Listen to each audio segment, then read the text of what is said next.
Muy buenas y bienvenidos a vuestro Zulo del terror. Me presento por si no me conoces, yo soy Wiz y sí, espero que me hayáis echado muchísimo de menos. Como siempre, antes de comenzar os recuerdo mis redes sociales, que ya sabéis que por allí siempre estoy activa y os leo todo lo que me pongáis. Y si pasas por aquí y aún no estás suscrito, no sé a qué esperas, dale aquí abajo, porque cada día somos más seres del Averno en este maravilloso Zulo del terror, porque juntos haremos un nuevo infierno. Y bueno, sin más dilación, no os entretengo más. Ya sabéis que espero que tengáis todo listo y preparado, vuestras palomitas y vuestro crucifijo. Así que comencemos. You are alone, run away now.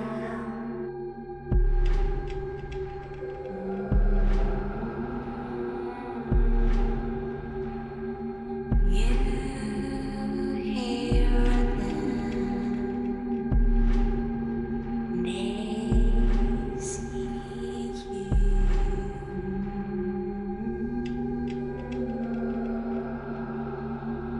You can't escape their whispers in the dark.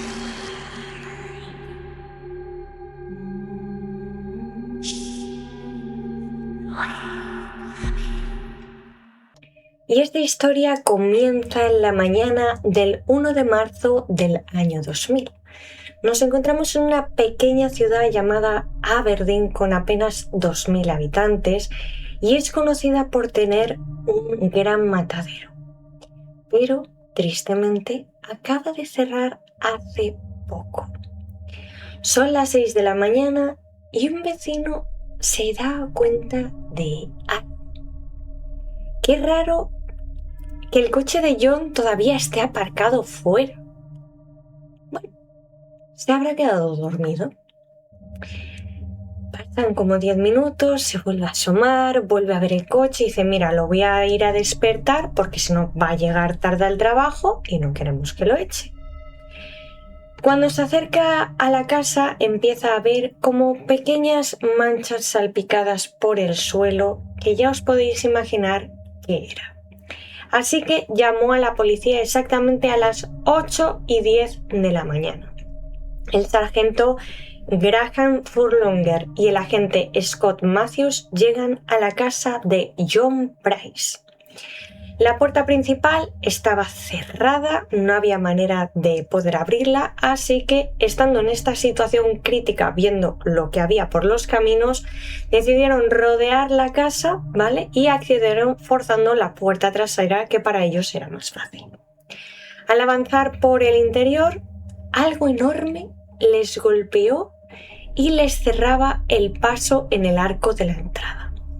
A primera vista parecía una cortina, o bueno, quizás una manta, y es que algo grande y oscuro estaba colgando de allí. El agente Scott Matthews extendió el brazo para apartarlo y cuando lo tocó se dio cuenta de que estaba húmedo, frío, viscoso. Y cuando fue a examinarlo un poquito más de cerca, se dio cuenta de que no era tela, era piel humana. Ambos se miraron, empiezan a inspeccionar el resto de la casa y acabarían encontrando a John, que no solo le habrían arrancado la piel, sino que también le faltaba el cráneo. Pero aquí la escena todavía no ha terminado.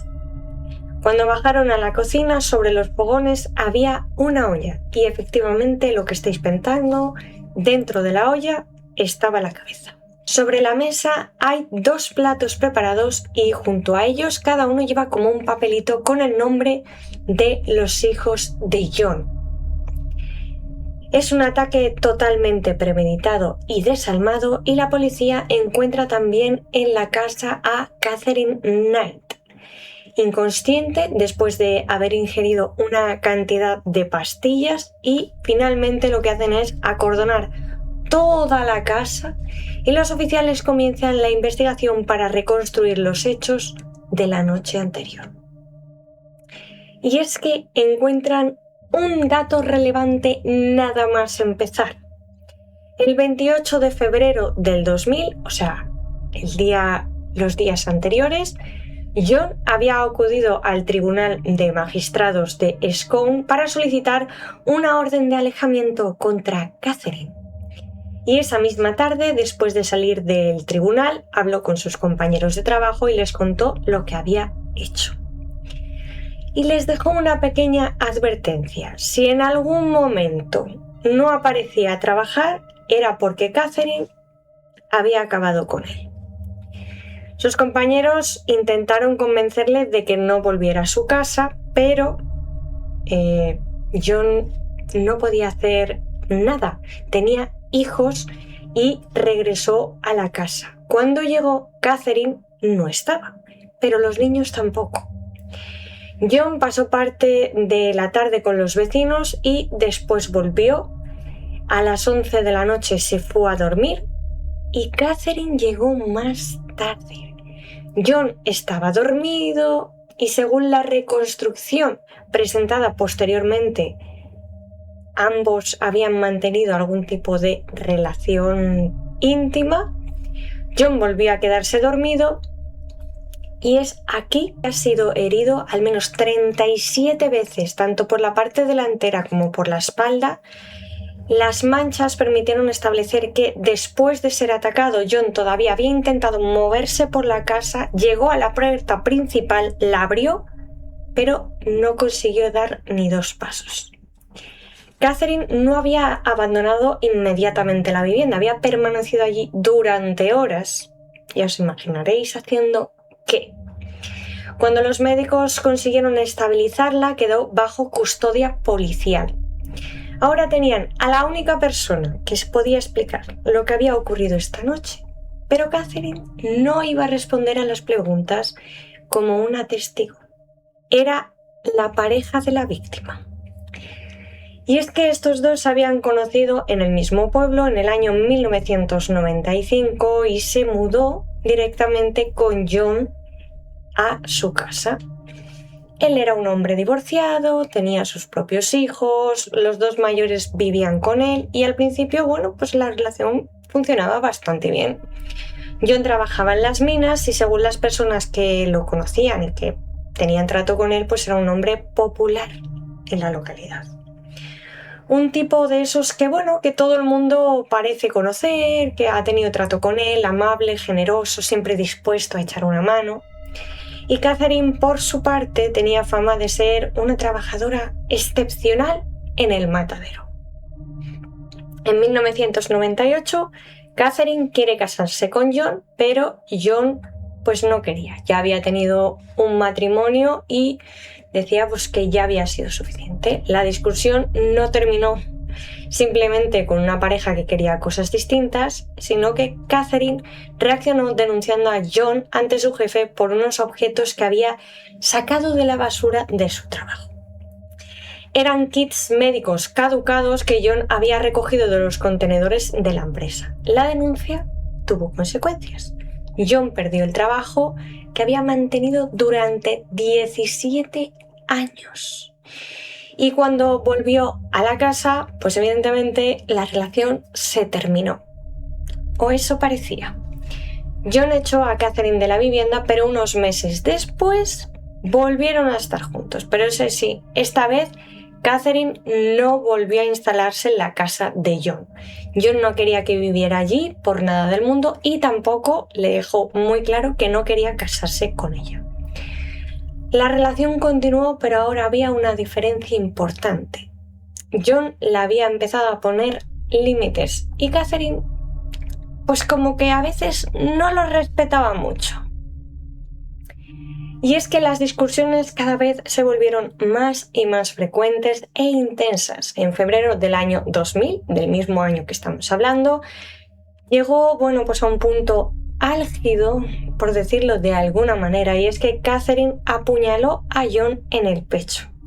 Esta vez sobrevivió, pero de nuevo volvemos a lo mismo, y es que John ya decide definitivamente dejarlo y el 28 de febrero acude aquí sí a tribunal a ponerle la orden de alejamiento. El problema es que no es algo instantáneo. Catherine fue interrogada, pero la versión que ella contaba pues no aclaraba absolutamente nada, y es que la defensa de esta mujer se iba a agarrar a que no recordaba absolutamente nada de lo ocurrido esa noche.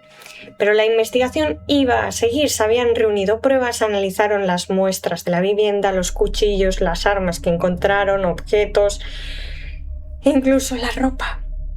Y aquí ya puedes tú no recordar nada, que las pruebas siempre van a hablar por ti. Vamos a dejar que sea quien fuere que lo hizo, había manipulado el cuerpo, había utilizado cuchillos y herramientas para lo que sabéis, y además había preparado comida. Cuando la investigación terminó de reunir todo, fue acusada oficialmente por el asesinato de John Price y ella se declaró no culpable. Entonces comenzó otra batalla, porque su defensa, al sostener firmemente la inocencia y la amnesia, plantearon que sufría graves problemas de salud mental y que podía haber actuado en un estado disociativo. Durante meses, especialistas evaluaron su estado psicológico y, según la reconstrucción del caso, la mayoría de los psiquiatras que la evaluaron aceptaban que podía sufrir una amnesia respecto a los hechos, aunque la consideraban legalmente cuerda. Dos de estos psiquiatras, psicólogos, análisis de la conducta, llámalo X, todas esas personas que intentaron ver qué le ocurría, la diagnosticaron con trastorno límite de la personalidad y dañada psicológicamente por relaciones abusivas que fueron bastante anteriores a las de John. Pero esto aún así no evade de lo que has hecho. La acusación seguía defendiendo que la escena demostraba algo muy distinto. No solo había ocurrido un ataque sin más, y es que después de la muerte de John habían ocurrido una serie de acciones que requerían tiempo, planificación, control y sobre todo unas facultades bastante amplias para hacer ciertas cosas. La fiscalía dijo que aquello era incompatible con la imagen de una persona que había actuado fuera de la realidad, y el juicio estaba previsto para octubre del 2001, un año más tarde. Cuando comenzó el proceso, el juez, que era Barry O'Keefe, advirtió a los posibles miembros del jurado de que las fotografías y las pruebas pues evidentemente eran muy perturbadoras y muy crudas de ver. Algunos posibles jurados pidieron ser excusados, o sea, no querían ver aquellas cosas, y finalmente pues consiguieron una corte. Los abogados de Catherine hablaron con el juez y el juicio se aplazó. Esa noche fue sometida de nuevo a una evaluación psiquiátrica para comprobar que entendía las consecuencias de lo que estaba a punto de hacer y que era capaz de tomar aquella decisión. A la mañana siguiente cambió su declaración. Catherine Knight se declaró culpable del asesinato de John Price. Nunca se dio públicamente una explicación definitiva tras el cambio de declaración. El jurado fue despedido.